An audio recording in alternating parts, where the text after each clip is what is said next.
then after the music, I'll bring you guys on. Okay. All right.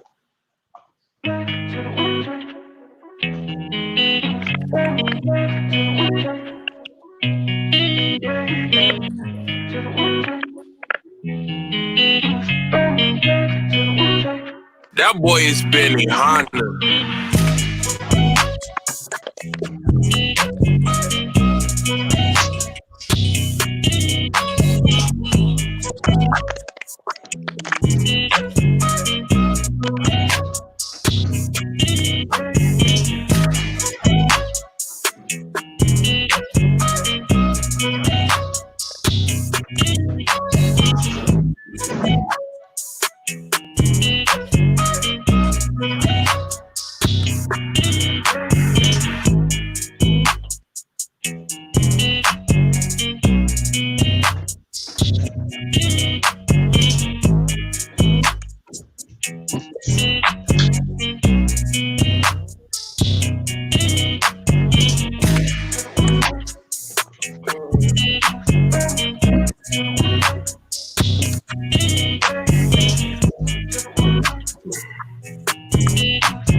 Yo, we're about to get started in a few minutes. Yo, I want you to like, I want you to share. It is going to be fire tonight. You do not want to miss this. If you know somebody who's dealing with divorce, who's gone through divorce, yo, tell them to get here. Share the link. Don't be selfish. Yo, we're getting ready. It's going to be straight fire. Yo, say something. We're going to be taking questions too.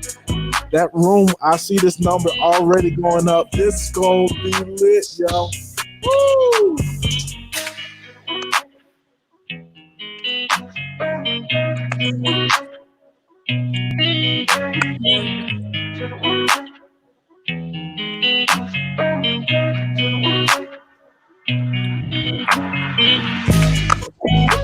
That's right.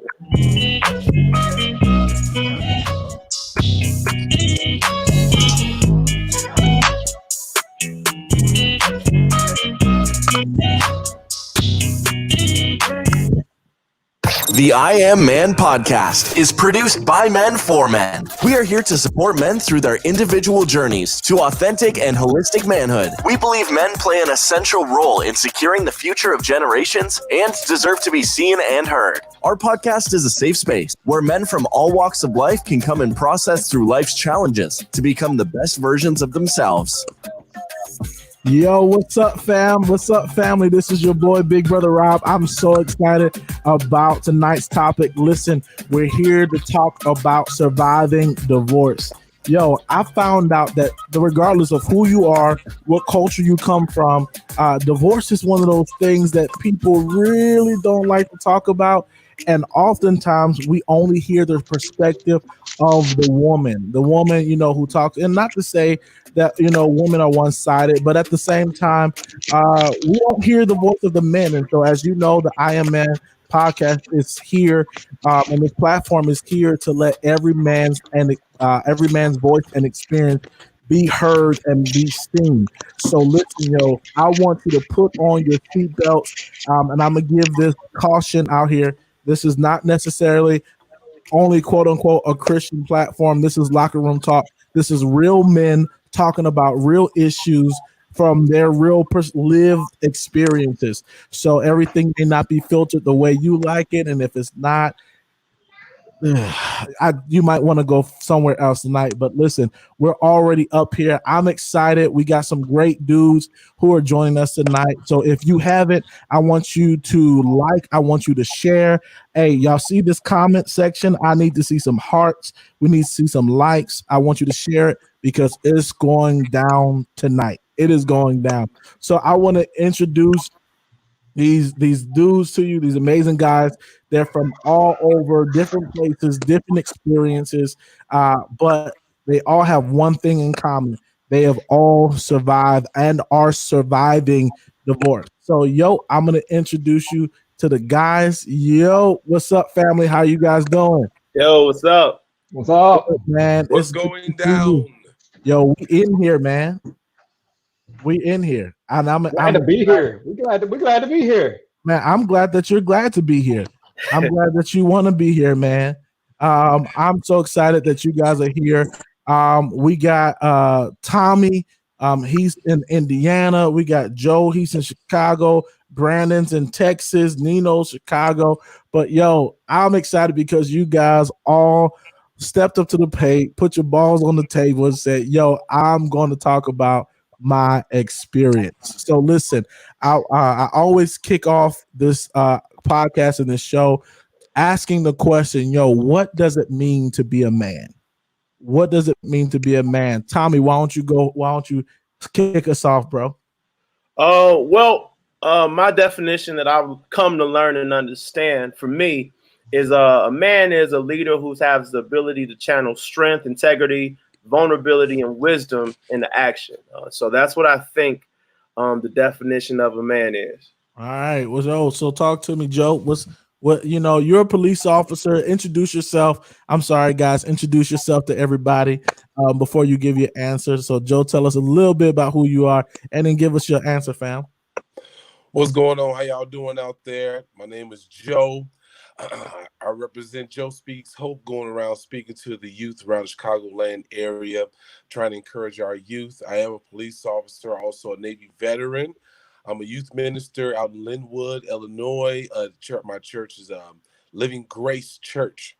So that's a little bit about me. I am divorced. I was married actually a couple of years after I joined the military, and then we got separated maybe 2002, and then we got divorced 6 years after that. I'm remarried, and I've been in my current marriage for 10 years now. So I'm really grateful that God blessed me with a beautiful woman who share the same values that I do. Man, that's a real loaded question. What does it mean to be a man, right? Because our culture has so many definitions of what that is. I think I heard was it Chris Rock saying that only women and children and puppies get sympathy or receive unconditional love, but for men, we got to bring bread to the table. We got to bring something to the table. We got to bring something valuable to the table. And I don't necessarily, while that's true, it's unfortunate that that's the reality. That the reality is that to be a man in this culture, I don't want to speak first to what it means to be a Christian man, but to be accepted as a man in this culture, it first means that you got to you have to be an asset. And while I agree with that as a believer, unfortunately, that asset from a secular perspective is really just materialistic. It's just really monetarily. And on top of that, you can't have feelings. You can't cry. You can't get tired. You can't get sleepy. You can't get hungry. You know what I'm saying? You can't take a nap. You get right. There's no sympathy for you. You know what I'm saying? Go to work, keep going to work, and then you come home. Everybody got to be able to get their pound of flesh out of you. And it's really unfortunate that that's a huge part of our existence. Our existence as men. But when you meet a God-fearing woman, when you find yourself in the right environment, right relationship, you can also have feelings and be taken care of and lay your head on somebody's shoulder, have somebody cry rub a your little feet. bit, Yeah. be frustrated, be a little angry, and allow yourself to be a human being. So when you ask me what it means to be a man, first, there's a huge leadership component because we definitely have to lead in every aspect. And I'm just not talking about this bully dominant leaders do what I do, not what I say, but I mean lead as in character, lead as in love, lead as in godliness. We have to set the standard. We have to set the stage, and on top of that, we do have to take some of our licks, some of the licks from our loved ones and families, because who else is going to take them? So that's why it's so important to have other awesome men of God in our life to help encourage us and inspire us, keep us going. I appreciate that. Yo, Brandon, holla at me. What introduce yourself. Y'all get ready. You done set me up already. My name is Brandon Phillips. I actually pastor a church called Renew Church in Conroe, Texas. I am, of course, divorced. And that in itself already brings up some contention. Come on, somebody. Like, I pastor a church, but divorced. And I would like to say that it was all pre-Jesus. Like, I never knew Jesus. And I went through it. No. I knew Jesus, okay? And we fell away from Jesus. And we decided that we hated each other. And we divorced. And I went crazy and come back. But I'm going to answer the question first, okay? It says, what is your definition of a man or manhood? And really and truthfully for me, I would have to break that question down into two different periods. One would be before Jesus, and one would be after Jesus. All right, Red. Come on, keep it short, Red. As much as this conversation is, this is guys talking, right? Yeah. Right. So at the age I am now, okay, it's stability. It's one word for me. It's stability. That's what it is. What's the definition of a man? Is a person who is stable in all his ways. And to me, a man is a guy who's stable. Yeah. I can rock with that. I like that. Good. Yeah.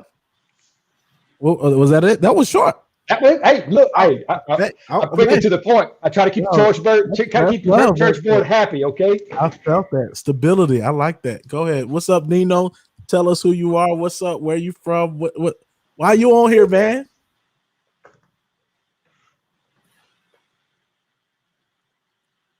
We can't hear you, bro.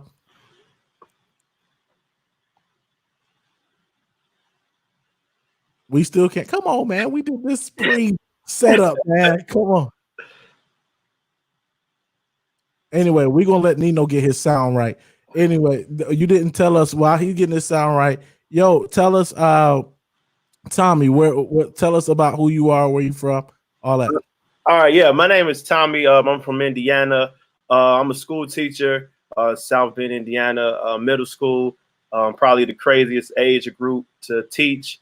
I'm also an author and a host of Life in Perspective podcast. Pretty much a jack of all trades, man. I too am divorced after 10 years of marriage. I spent my entire adulthood from the age of 20 to 30 married. So this new season of my life is a new journey for me, and I'm learning a lot about myself and about life in general. Whoa, you said 10 years? Yeah, 10 years. That sounds expensive. Yeah. Heck. I mean, from a man's standpoint, that sounds high dollar. That's like the years, man. That's literally a third of my life I was married. I can't hear Tommie at all. Oh my God, we can hear you, Tommie. Me neither. I got it. Yeah, so literally a third of my life I was married. What? Yikes. Yeah. Dude, that's a long time. That is. Oh, dude. Okay, Nino, where's up? You got your mic yet, bro? Nino, you got your mic? Nino's still clicking. He's still trying. He tried to figure it out. Can you hear me? Oh, there we go. Okay. Hey. Right. By the way, Nino is the one that came in late. I can't hear Rob, bro, so I'm about to guesstimate what you asking me. Go ahead.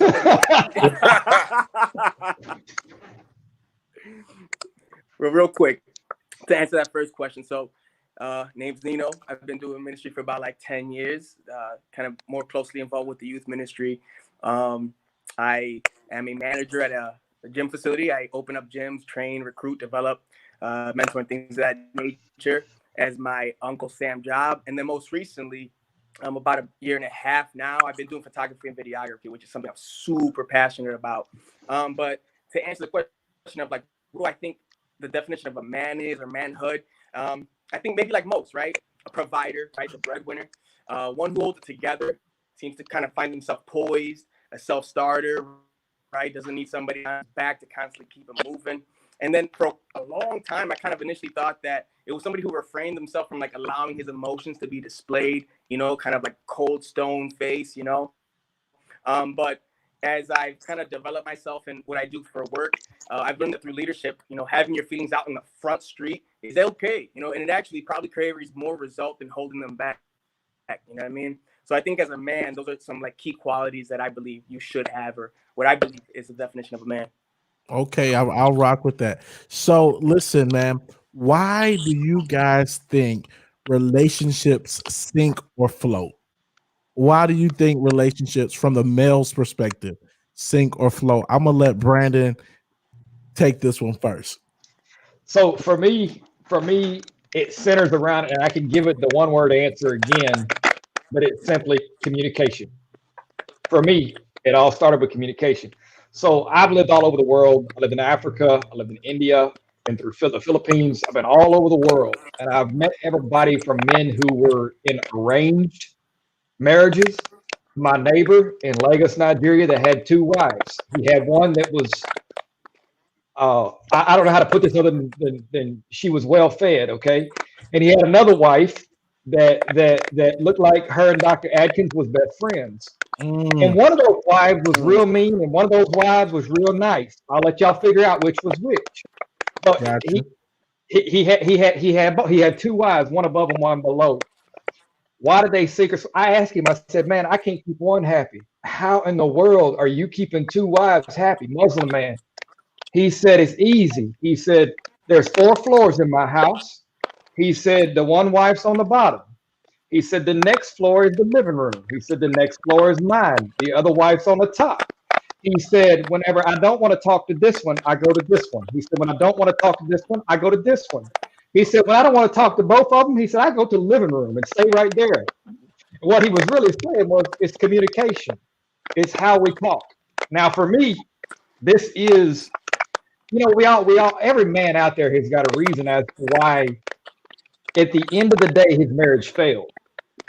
And the reason why my marriage failed, people would look at it biblically and they would give it an exact. But the truth is, and I don't even want to say why. According to the world standard, it wasn't my fault. Okay. But the truth of the matter was, it was my fault. It ain't my fault. You know why it was my fault? Because I was young and didn't know how to communicate. There was all kinds of problems.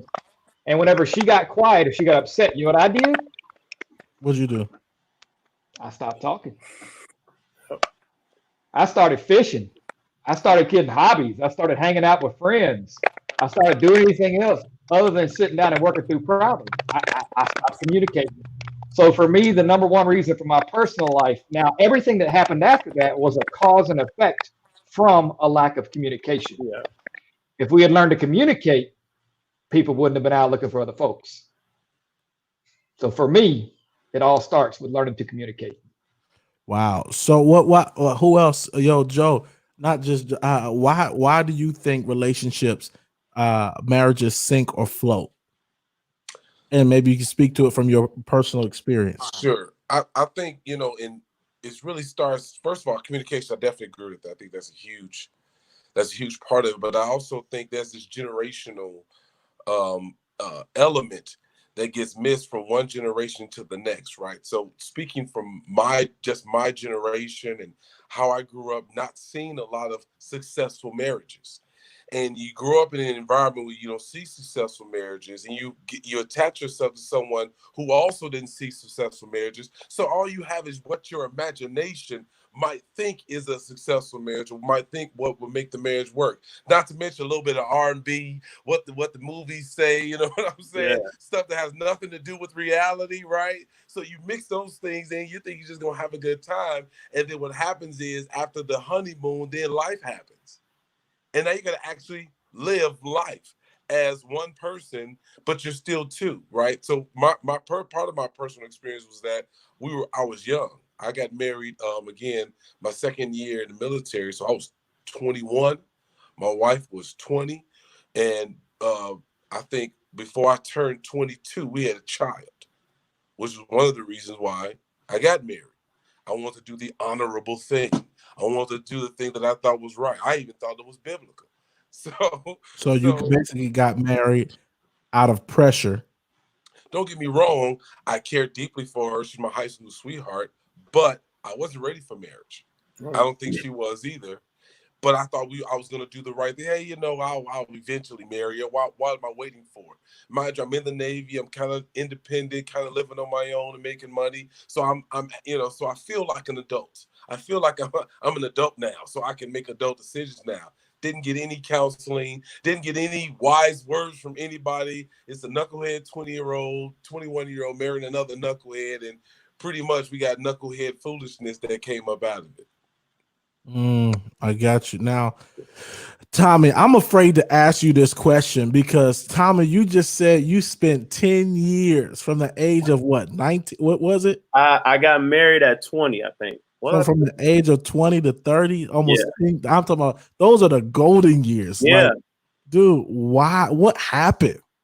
So to answer this question, from my experience, I believe that the reason why relationships sink is because of, like Brad said, lack of communication. And for me, the biggest thing is the inability to be selfless. When you don't communicate, like Brad was saying, when one person gets quiet, instead of going to that person and communicating, everybody starts to get distant and drift away into their own devices or whatever.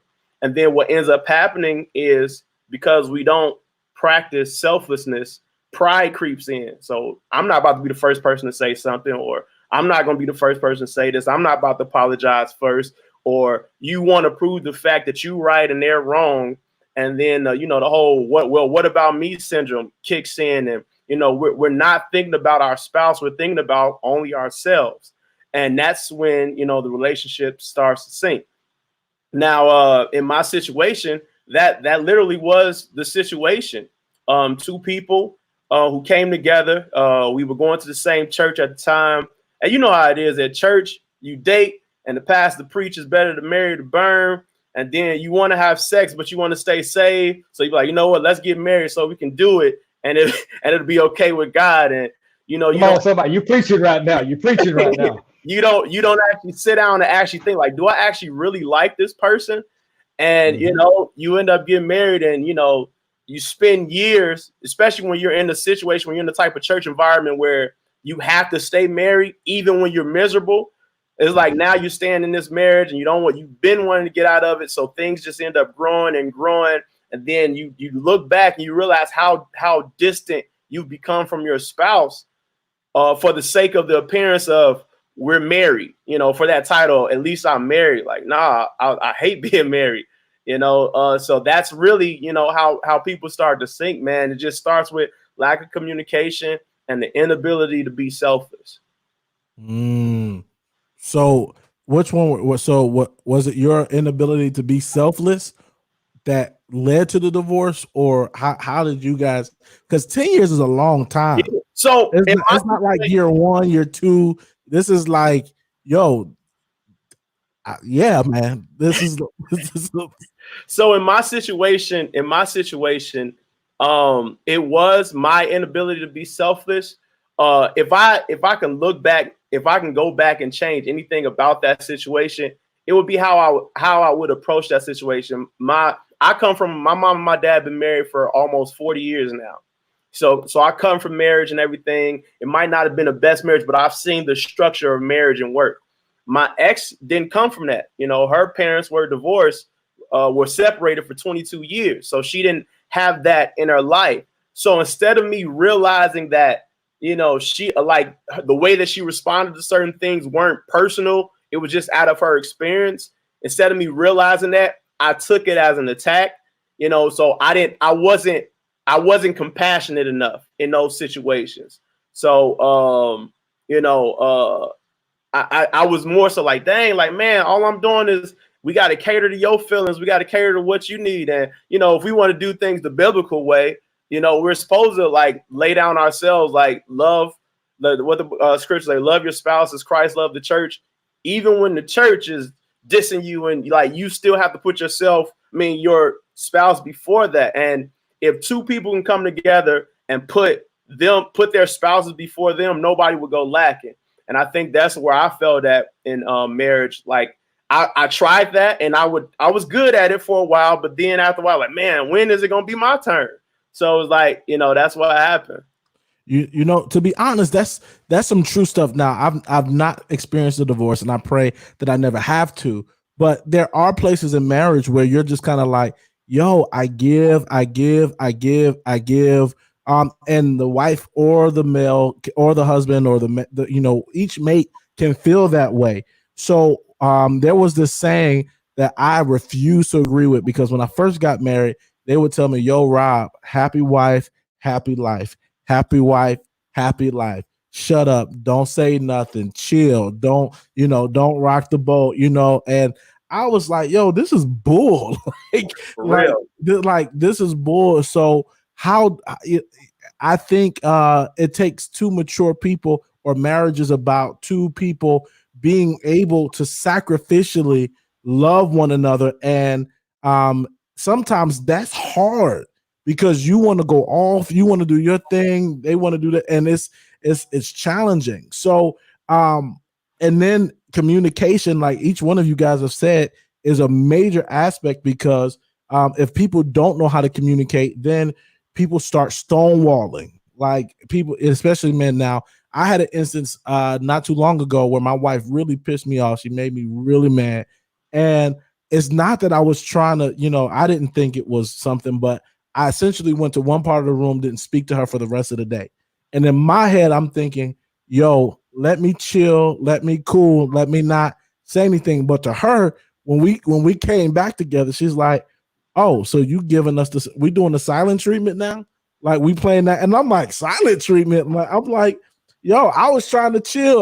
You had it, I was trying to back up. But her interpretation of that was, yo, you being manipulative and you being a jerk, and you give me silent treatment. I'm like, dang, like, and I had to think about it. Somebody at work was like, yo, that was the silent treatment, fam. And I'm like, dang. So, you know, find out little things and realizing, yo, I can't do that, or we need to have some time. We need to communicate on how we deal with conflict, how we deal with issues, because I think you all can agree, divorce doesn't just happen. No. It happens over time. And I wanted to say, yo, Nino, can you speak to, you know, that journey to the divorce? Do you see it coming? Do you know it's coming? Like, how does it work?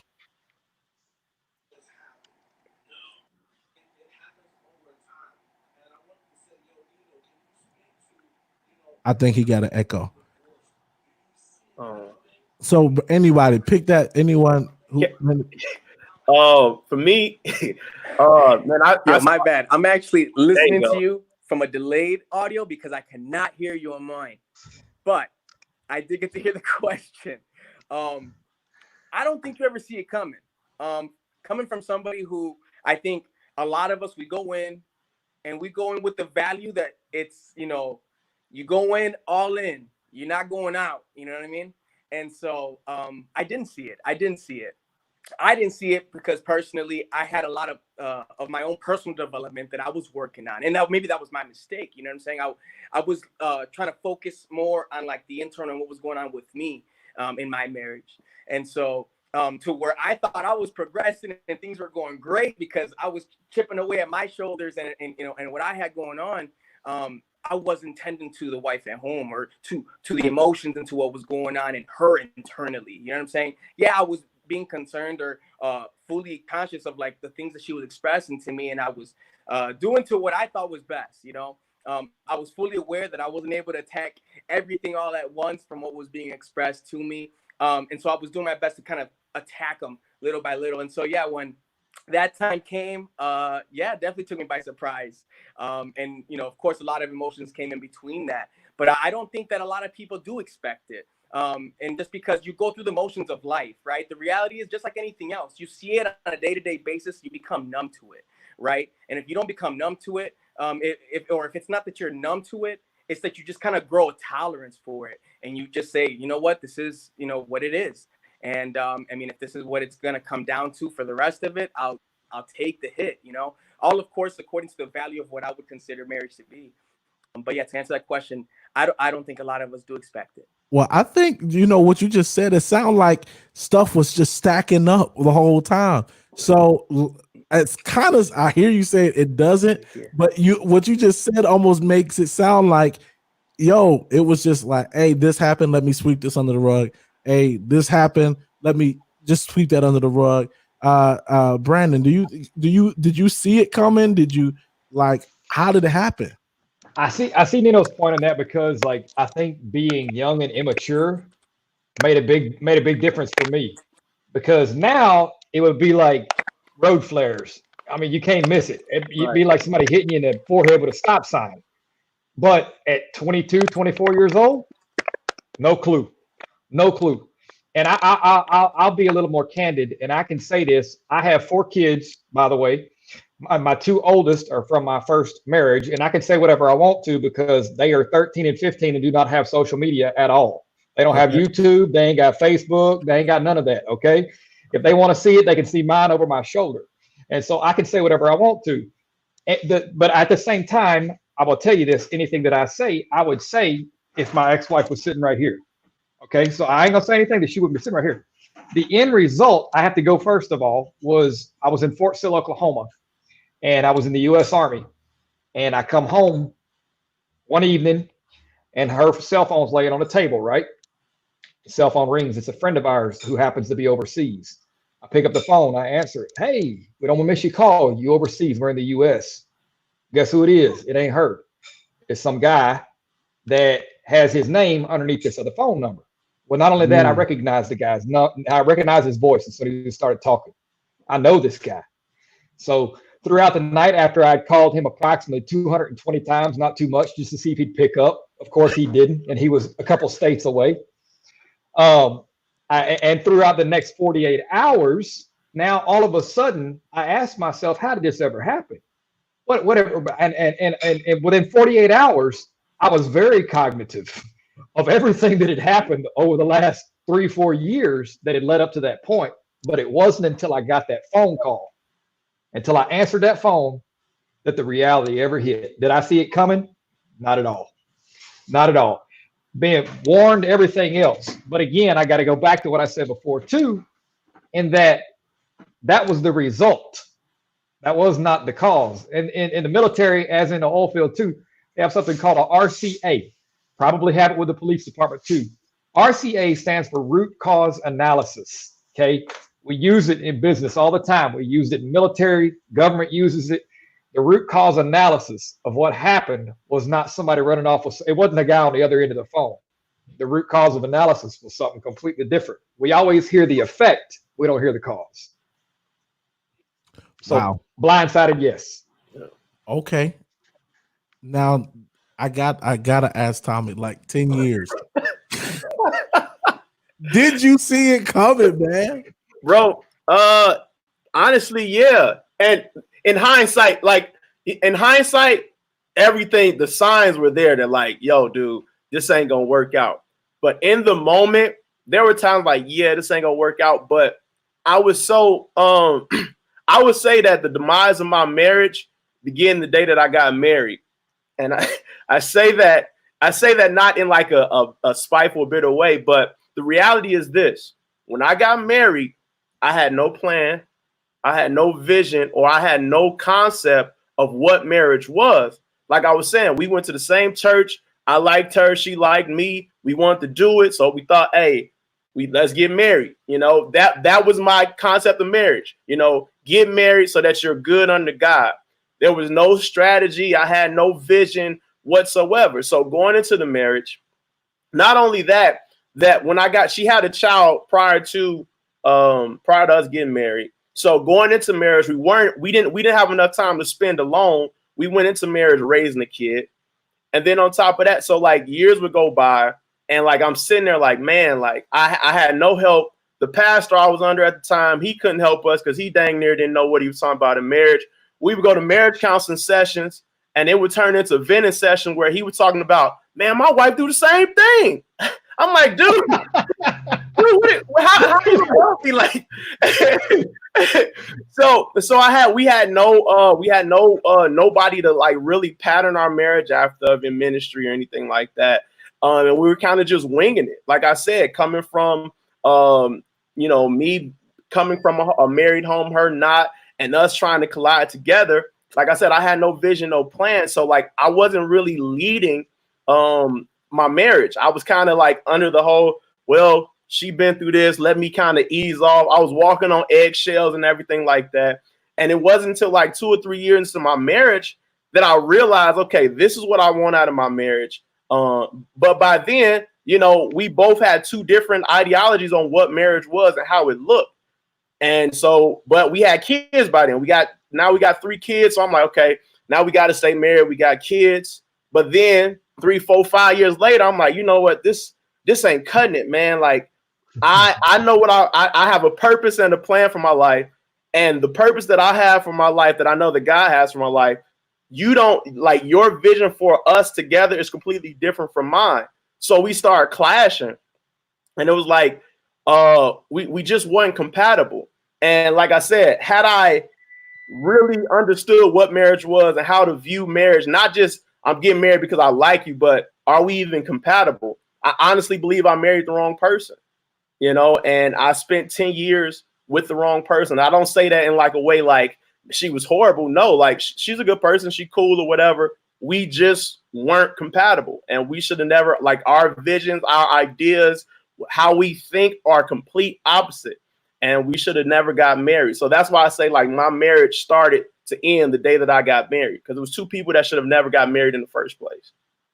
Wow. So that's deep, you saying that. So now that we've moved to we've talked about, leading up to the divorce, man, what are some, and I want you guys to be as honest as you can to help the people today.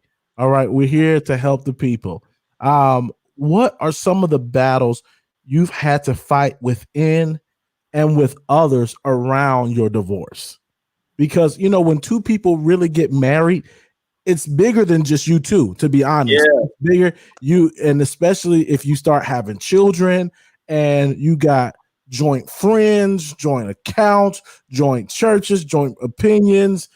So Joe, can you speak to what are some of the, and I'll say this, and this is just me. Now, my wife is Latino, and I've seen, and being in, to be honest, I'm totally emerged.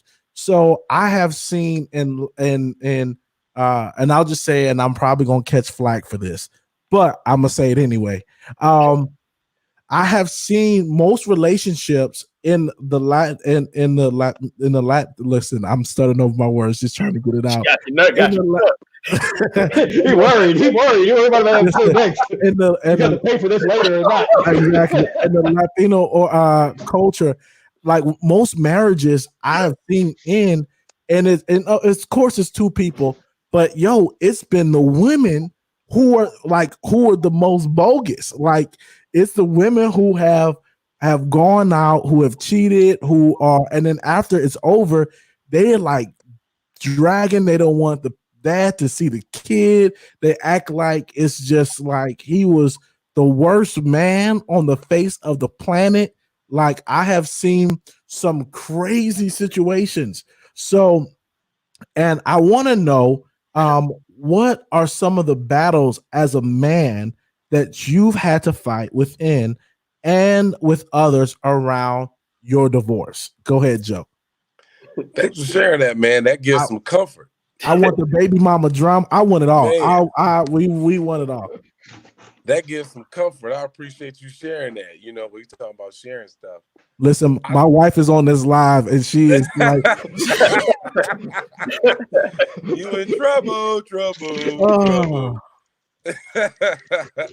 Yeah, I think the most difficult part, particularly for Christians, is trying to maintain this image your marriage is falling apart and you walking around just as phony and as Man. fake as you want to be.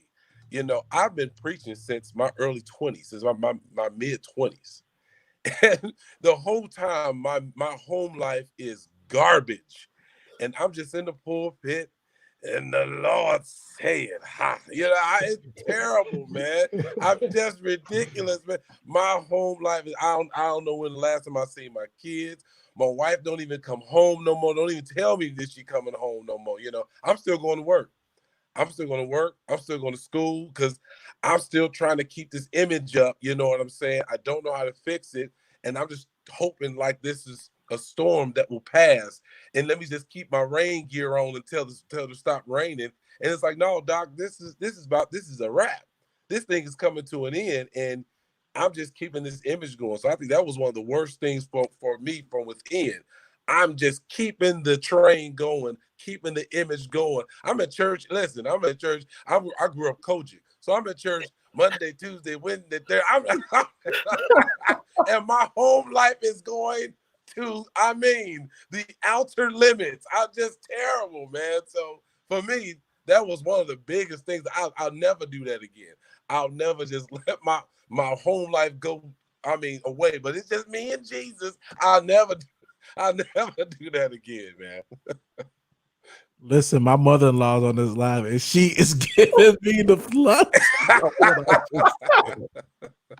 So for the record, it's not. Let me fix it. It's not just Latinos. It's everybody. So I'll say that. Go ahead, fix it, Doc. It's everybody, because I'm getting flack for it over here. Oh my God, Brandon! You knew it was coming. I knew it was coming, but Brandon, go ahead, man. So you said you were COGIC? Yes, sir. Coach? So yes, I was raised actually the old school apostolic church. Okay. Oh, Jesus. And I got to give this a little bit of a y'all about to cancel all here. My speaking engagements for the next year. Name Go ahead. I was raised old school apostolic. My parents, they don't cut their hair. The women don't wear pants. They don't even wear wedding rings in my house. I was raised without a TV. Okay. If y'all have a trivia night and y'all want to talk about movies, don't call me. I don't know nothing about it. Like if it's pre about 17 years old for me, I didn't see it. Okay. I don't know. I don't know none of the old stuff. So I came from that background, a very hardcore, ultra conservative background. Okay. Yep. I don't know. I actually need to ask my father this question, but I don't know of a single divorce in my family prior to me. I don't know now. I think I kicked open the floodgates, but I don't know that there was anybody divorced before me in my family. And so whenever everything went down, first of all, you have to understand that my ex-wife and I, we came close. We had met prior to this, but we came close at seminary, of all places, seminary. And the president of the seminary was upset that she was dating me. Everybody felt like she could have done better. And the thing was that she had a very sweet, timid. She was the woman. Now I'll say this also: the girl that I married, I can't say like he did and say that I shouldn't have married her. I actually felt like I had married the woman of my dreams. I felt like I had married the woman that was the right one for me. She was godly, man. You want to talk about altar call at church? She's the last one up there. She's crying. She's got her face in the altar. She's the last one. And I was looking to build a future. And so, man, I looked at her. I said, man, that's the one I want right there. So whenever everything went south, my personality is loud. Okay. I just put it that way. I'm ADD is all get out. What you see is what you get 24/7, 365. And here behind me, you have this sweet little, long skirt, long sleeve Pentecostal girl. Holy. Of the epitome of holiness. Okay. And if you make me mad, I was liable to say a 4-letter word. Okay. And so whenever it started coming out, they go, well, no, she didn't do that. It was him. Y'all got it backwards. And then the next thing you know, to cover up for sin, the church down the road, they start telling them, oh, you know what? Actually, he's homosexual. That was the first thing that happened. He's homosexual. That's what it is.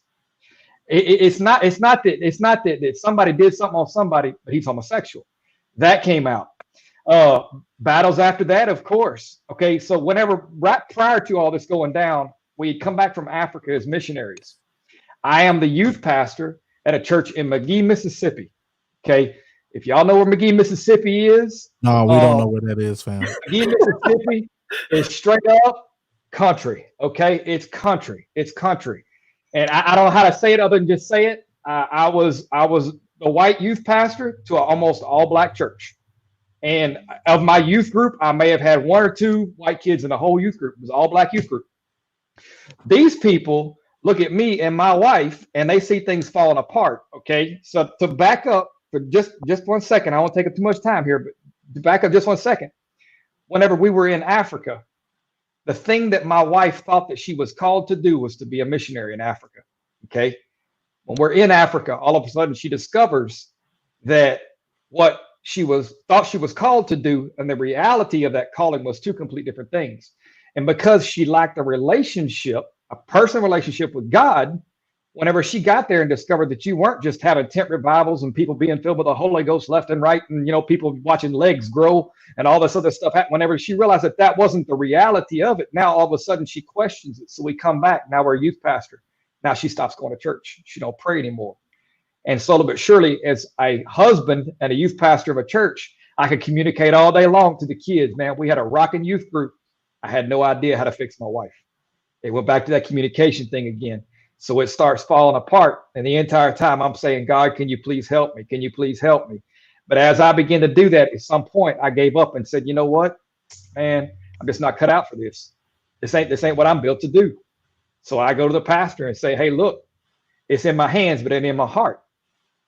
So I walk away. I up and walk away. And from there, I watched my marriage take a nosedive to the point that I answered a phone call one day.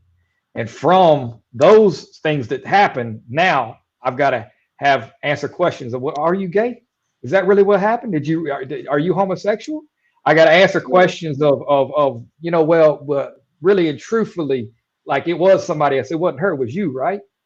And at the end of the day, I had to answer all of these things. That's the battles that I fought. And they was rough and hairy, is the best way to put it. It was not good. It was hard. One of the hardest things I've ever been through in my entire life. It's a reputation. They say if you hurt a man's pride, you hurt the thing most precious to him. My pride went out the window. I lost it all because my reputation went to the dirt overnight. Wow. Man, I connected to that so much, man. That is definitely the biggest battle I had. Because even while the 10 years we were married, so me and her family kind of had like I don't want to say her family, but part of her family, we had like a disconnect because I was part of their ministry. I was at their church and I decided to leave their church. And after I left their church, it was kind of like, they distanced themselves from her. And, her coming from a place where she didn't really have family like that growing up and she longed for family. Again, these are things that I look back now and I'm like, man, I missed that. I should have been more, paying attention to like this was the real issue. Being that she longed for family and that now her family is disconnected from her and her family would use we not talking to you because of Tommie. So now she's building up this animosity towards me because it's my fault that her family doesn't talk to me and everything like that. So that's building up, within her family. So it only is only right that when we get a divorce, that get amplified, kind of like, see, I told you so, and all this other stuff or whatever, to the point where literally had like one of her nephews threatened to try to shoot me. Her sister, they kept was helping her keep my kids from me and everything like that. Like it was bad. And I'm sitting here like, man, we was just like a month ago, we was all just chilling at the crib, eating food together. And now y'all hate me. I didn't do nothing to them. I didn't I did even in the divorce, when I left her, I didn't leave her on some bit. I just said, hey, this ain't working out. You don't want to be married. I don't want to be married. I'm filing for divorce. Next thing I know, they helping her throw my stuff out the house, telling my kids, one of her brothers telling her kids that they don't like me and literally just the battle with my kids and her family. And I'm sitting there thinking, and what was frustrating the most was that my family, my mom, my sister, my brother, they were still trying to be friends with her. And I'm like, no, go beat her up. She talking crazy or whatever. But I understood where my family was coming from. Like, you know, like, no, we're not stupid at that level. At the end of the day, she's still the mother of your children. And she, no matter, even if she's not married, she's still family. So watching them handle that situation kind of helped me get over some of that stuff. The little darts that they would throw, the little rumors that they would start. I was gay, all that other stuff. All that, it was just crazy. And it was like, man, I want to try to defend myself at every accusation. But it got to the point where I had to realize, like, my character is going to outweigh these lies. And the more I try to defend it, the more I make that seems as if it's true. So I had to sit back, chill. It was hard. And till this day, there are still moments where I react, but learning to control my reactions to certain stuff, it helped me get past the whole situation a lot easier. Because at first I would react to everything. And that's what she wanted. So when I reacted, she would paint this picture like I was this big monster or this big bully or whatever, because she was small, and from the naked eye, she looked like this sweet, innocent, beautiful young lady that wouldn't hurt a hair on anybody's head. But like, she was doing like some real, and I don't want to say evil stuff. It was more so she was hurt. She was hurt, and she was responding out of that hurt. And, so when I would react, that's what people would see. Like, man, see, you tripping. Like, and I had to learn, like, you know what? I'm gonna just let that go. She can have that. She take that win. And once I learned how to do that, things got a little bit more smoother for me. Even when it came to the custody of my kids, tried to paint this picture that I was like this terrible dad. I didn't take care of my kids. And, that ended up like it showed itself, false. And, now we have the 50-50 split custody of our kids. And like I said, just that was probably my biggest battle. Outside of any internal battle that I had, that was my biggest battle. Wow. Nino, so what's up? Talk to me, bro.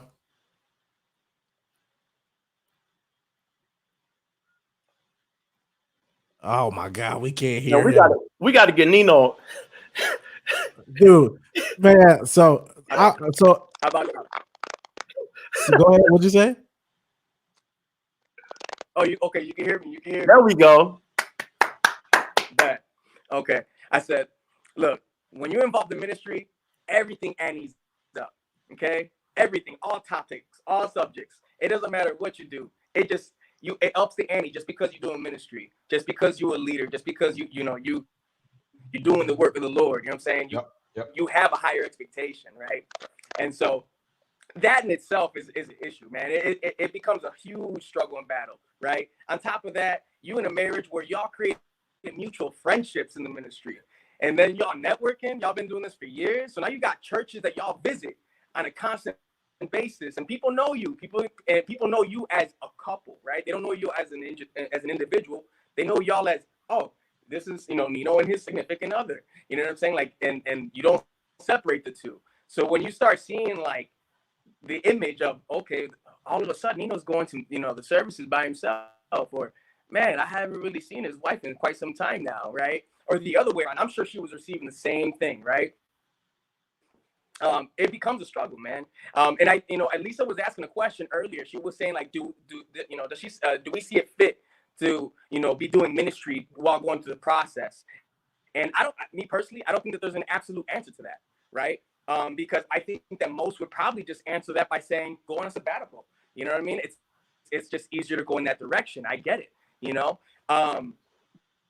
to which I want to say, I initially wanted to do that. You know what I mean? Like, I don't want to deal with the people's opinions and murmuring, right? Because the reality is, like, even though they ain't saying it to you, they're saying it to somebody else, But to say that there wasn't a good result in maintaining myself doing ministry, or maintaining myself, and let's just say, being on the pulpit. I mean, it's just that in itself. The mental battle of going up to preach about marriage and relationship when you're going through one, man, not easy. It's not easy. But I can't say that after those sermons or after those services and whatnot, that people weren't coming up to me, and this is a little before they even knew any of those things were going on. And telling me, man, like, some of the things that you were saying hit home, like dead on, spot on. That was something exactly I was dealing with this week, right? So even though it was a hardship going through that, I appreciate that there was good result out of that. right? So, I mean, to answer that question, I don't think that there's an absolute answer. And I think that that's an answer that can only be answered individually to oneself. Only you know, as far as like whether you should continue moving forward or take a step back as far as that goes. But yeah, dealing with ministry during this is a whole battle. It's a whole battle. And then you got families, right? So I was in a marriage where I was married to a very close friend of mine from childhood. I'm talking, you know, family, being friends with the other family. Like it was that close of a friendship, right? It wasn't just me and her, but like our families were built together, you know. And so when all this was going on, of course, people start creating their own, you know, side, you know, and people start becoming biased, and a lot of that was going on. And so I don't know if y'all can say this, but I'm pretty sure, I mean, at least for me, I was getting a lot of backlash from what other people were saying. Like no words were coming out of my mouth, but because of other people's opinions, there was an assumption that I was saying things. And, you know, so that in itself, having to try to kind of defend my own name too, because there was things that were all, you know, kind of just being put in the air about myself, you know, that was a battle. And then I think like, just because I was already struggling, right? Like I was mentioning earlier, I was trying to, you know, work on myself and what I knew I was dealing with as an individual to benefit my relationship. So when, you know, you're going into this process and the topic divorce comes into play, now I'm wondering like, man, hold on. Like now I'm starting to like question myself and what is it exactly that I was doing? You know, what am I not good enough? Self-esteem start kicking in too, right? Like I start thinking like maybe I don't have the standards that quite meet up to what a man should be, you know? So I started questioning myself as a man, you know, and if I even had the qualities that I needed, you know, to sustain or even maintain a healthy relationship, you know, because even prior to my marriage, it was something that was a battle for myself already when it comes to relationships. Wow, I hear you. So Remy Harris asked, do you still love your exes? Do you still love your exes? And I want everybody to answer this. do you still love your exes? Go ahead, fellas. Look, after we've had 3 days of prayers and intercession, maybe we should ask that question.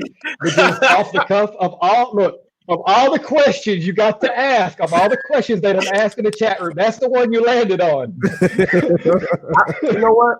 I can say this. Like God really had to deal with me about this. I still got love for my ex, not in a romantic way, but she is the mother of my children. So, you know, I hope for the best for her. Like at the end of the day, you know, with Christians in here, like I literally had to deal with this. Like I was like, yo, I know you mad, but she my daughter too. Like you can't be praying that God get her. Like that's still my daughter. Like I'm gonna deal with her, worry about you. So when I looked at it from that standpoint, and yeah, there's moments where I'd be like, man, I just want to rip her head off. But the reality steps in like, yo, now, you got to control. Before you say that, have you ever ripped her head off though? No. Not physically. I'm just saying, have you ever like? Oh, in my mind? No, I'm talking about verbally. like I'm talking about verbally. I'm talking about have you ever gone there? Oh, yeah, man. Like, and recently, there's been some times where, you know, like I said, it's a day-to-day thing. Like I can be good for 6 or 7 months, and then one day she might say something like, "Man, you know what? Hey." so I had a situation. You know, this is recently, and I had to repent about it. I was recently diagnosed with COVID-19, and I've been in my house, isolated and with quarantining for the past week or so. So when I first got diagnosed, my first thing was, because it was my day to get my kids, so I called my ex. I said, "Hey, listen, I'm not going to be able to get the kids. I'm leaving the doctor, and they just diagnosed me with COVID-19.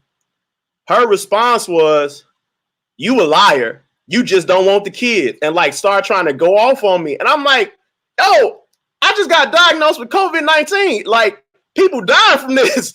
And like, you try to go off on me or whatever. And like, I just went clean off. Like I went clean off.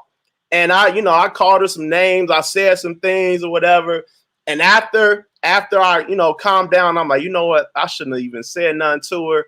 I should have just like let her go with her belief or whatever she thought, because she really in her mind really think that I'm just trying to neglect the kids, which I don't get that because I always have my kids. But and from the day I told her, every day after that, like, she was just harassing me, like calling me, texting me, you need to get me this and you need to do that. Like, and I'm in my mind, I'm like, dude, like, I'm sick, like, leave me alone or whatever.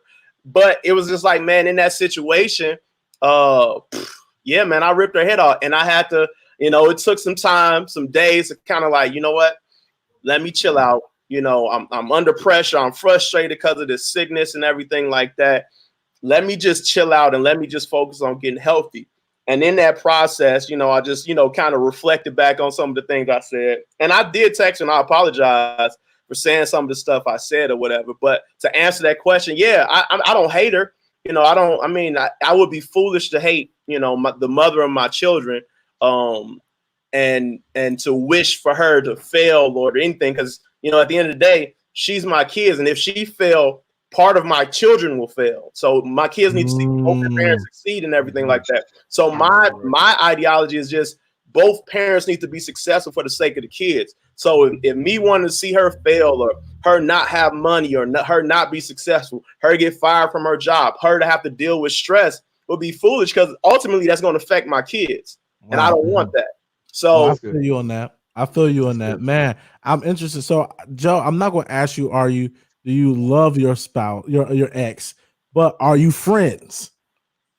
No. Uh-oh. No. Man.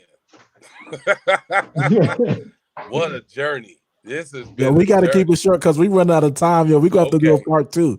So I can't keep it short. So you go somebody else. This is good. Hey, I bust the windows out your car. You want to talk about? I really proved I love Jesus going through this, boy. I don't care what nobody say. You go ask somebody. I got a whole bunch of stuff. I want to talk about suffering, man. Please. And it's like, no matter how nice you are, no matter how kind you are, no matter what you try to do, because you got kids. So you're trying to keep it copacetic because you got kids. Ain't nobody got time for this. And the man, listen, I felt like Jacob. I was wrestling with the angel. No. I'm about to bust her head wide open. I'm tired of this. I've had enough. You're gonna have to forgive me for this later, Jesus. I've had enough. No, sir. Oh God. So that made me. Are you friends, Brandon? Are you guys friends now? I would say that it's copacetic is the best way I could put it. It's copacetic. Now, my wife is not on the chat right now. And by the way, I've been remarried for almost 10 years now.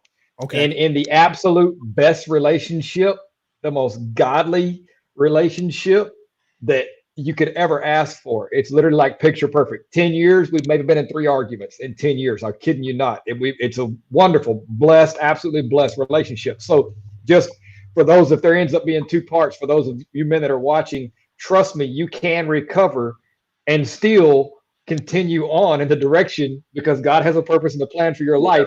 Don't matter whether it's on a bar stool in the middle of a divorce, etc. If God's got a purpose and a plan for your life, he's just waiting for you to get your life back together again, because he still needs Matthew 28:19. Okay, off of that bar stool. So are we still friends? We're copacetic. Why? Because exactly what both those men said. We got kids together. If there is a thorn in my side, come on, somebody. Lord Jesus, help me. It's her. Okay. Like I used to make the joke for the longest that some people's going to bring flowers. And I wanted to bring her a grenade. Like I dealt with straight up hatred. I'll be honest with you. Straight up hatred. I mean, in the pulpit, I love Jesus, but I can't stand that lady right there. Like, just being honest, that's the way I felt. And it took me a long time. And you can say, oh, you got to love the sinner but hate the sin. Well, what happens if you was married to that sinner? Okay. It don't work that well. Nah. It does not work that well. And so for me, I had to get to the point to where exactly what they said. I want my kids to be successful. Therefore, I do not need her to fail. Would it help my pride? Yes. But if it helps my pride, that's probably my flesh. So I got to get over myself. And for me, a lot of times it just means I need to shut up. Yeah. Simple as that. I just got to shut up. If I have an opinion, it's probably better off that it don't come out my mouth. Other than that, I better just talk to Jesus about it. Are we friends? We can have a conversation without, but I wouldn't say it. I was raised in Louisiana. We ain't partners, okay? We ain't partners. I pray for you. I love you. No. Now, mind you, now this is gonna get really real. So I know you guys got a divorce, but you were married. So did any of you have sex with your wife, ex-wife, like either during the divorce, after the divorce? Was there any sexual intimacy, even though y'all couldn't necessarily stand one another? Hold on. Mine's tried after I got remarried. What? Yes. Somebody said I don't want to say evil. I'm saying evil. Listen, hey, it is what it is. I'm remarried. I done moved on. My heart broke, been fixed, put back together again. Praise the Lord. Let's just be cool. I just want to be cool for the kids. No. You want to try to sleep with a brother. And then that's when it really went downhill. Oh, you don't want this? Now I'm about to really put it on you. You know you missed that was my experience. Oh, you turning this down? Oh, now I'm about to really show you. Yes. Oh, yeah. So it's crazy. So I want to ask a quick question from that standpoint, because I think it answers another one too, is why do you think that men or women would do that? Is it because of lack of self-worth, or is it control? Is it manipulation? It's control. Or is it lack of having self-worth? I believe in my particular case, and I'm not tooting my own horn. My ex cheated on me. She was going out. She was doing things. Remember, I'm in the church. Mm-hmm. So this can't be my life, no matter how badly I want to do it. I'm in the church. Mm-hmm. I'm preparing for ministry. I can't. It hurts, but I can't turn my back on my calling. So I believe it became somewhat of this form of control, manipulation. Even this, I'm going to show he's just as bad as I am. Yeah. Because I wasn't doing this stuff. So because I wasn't, I think it made her feel worse, or her reputation, which is always a trip, because no matter if it's the guy's fault or not, it's the guy's fault. Yeah. Like that's our culture. No matter if it's the guy's fault or not, it's your fault. I remember going to another church because I couldn't deal with it anymore. Well, what did you do? What did you do? What did you do? What did you do? What did you do? I was here with you. What did you do? What do you mean, what did I do? I'm here with you. That's part of my problem. I'm here with you. What did you do? Okay, so it seems like no matter what, in our culture, it's like it's always the guy's fault, regardless. So I think that's a good question. But in my particular case, I think there was this trying to manipulate the situation, so to say, see, he's just as bad as me. He got remarried, and now he got with me. That's what I think it was. Didn't go down that way, but that's what I think that was the intent. For me, and I kind of somewhat same sentiments. For me, I think more so because the reality is, like, when I was married for those 10 years, my wife was the one that would throw around the divorce word. I'm gonna leave you. I'm gonna get a divorce. I don't want to be with you. Like, and that was like her tool to kind of control the whole, like, get your act together, I'm gonna leave you. But when I filed for divorce, it threw a monkey wrench in everything, because like now, like, it took that control away from her. So after that, I think, and I could be wrong, but I don't think I am. But afterwards, it became more so of I have to validate the reason why he left me, because it can't be because of me. So she would do certain things to try to say, oh, this is the real reason why you left, or you don't want to leave, you still want to be here, or whatever. It was a sense of trying to control the narrative of why I left. So like I said, like she would say what, like I would text her, like I'm texting her to communicate what you want. You still want me or something? Like, nah, I just asked what time you bringing the kids by? Like, how did you get I still want you out of that or whatever? So like just certain things, because she has to convince herself that, you know, I still want her or something like that. Wow. Yo, listen, we have been at this for over an hour. We're gonna have to do a part 2. Yo, we're just gonna have to do a part 2, because we could. And I want to hear why Joe was like, no, I ain't going. Like I ain't going. And Brandon is over like. And then Nino, his stuff ain't even working, so we got to get. We got to mail him a microphone. We got to get him a microphone or whatever, man. But listen, yo, if I got to upgrade. You got to upgrade. Oh, we hear you now. Oh, we can hear you. We can hear you. So I know you guys said some of you. So you've never been sexually involved. But I'm interested. Just by really quick, are any of you on child support? I am. Dude, that's why Joe pissed off right now. I'm not on child support. I am paying child support. Okay, I wish I was on child support. But yes. So, that's why Joe mad. Okay, I can. I'm paying back pay on the back pay. Oh God. Hey, but the Lord is good. Well, listen. So, listen, everybody. Thank you guys so much for tuning in tonight. Listen, we're gonna have. I want to thank Tommie, Joe, Brandon, Nino for joining us in this conversation.